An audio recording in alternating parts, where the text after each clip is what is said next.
da giovane poeta scorazzavo per le strade a 900 chilometri orari, e prima di nascere mi trovai dentro una culla, una scuola. Nonostante appresi a cosa servisse un pugnale, non capii granché, poco dopo abbandonai quel dormitorio. Andai a lavorare in un negozio di cappuccini, dove il padrone mi diceva avrei fatto molta strada. Io mi morivo dalla paga che mi davano, lasciai schiavo ai suoi clienti e me ne andai in pieno inverno. Con i miei 3 metri di spalle ero sicuro, ma l'unica persona che c'era fuoco. Lasciai tutto e per una partita di cognac ebbi in cambio una chitarra e un disco pieno di polvere firmato Woody Guthrie.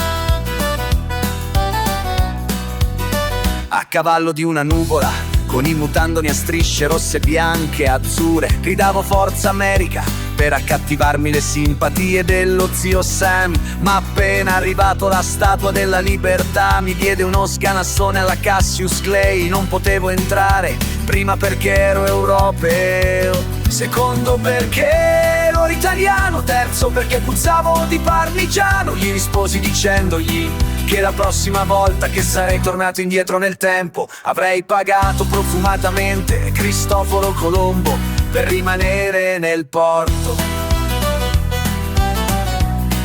Prosegui camminando su una blues harp e una sera di queste, domani mattina, mi trovai ai bordi di una fontana, la grande barca, naviro di piazza, ad assistere a una sfilata ormai consueta per i nuovi frutti.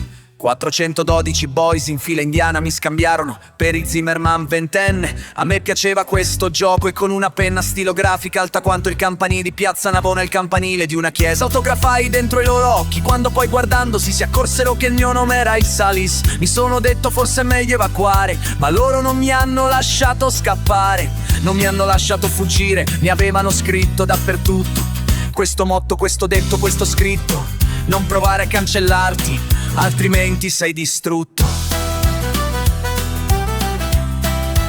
Ma guarda un po' che tipo strano, a me mi sembra un marziano.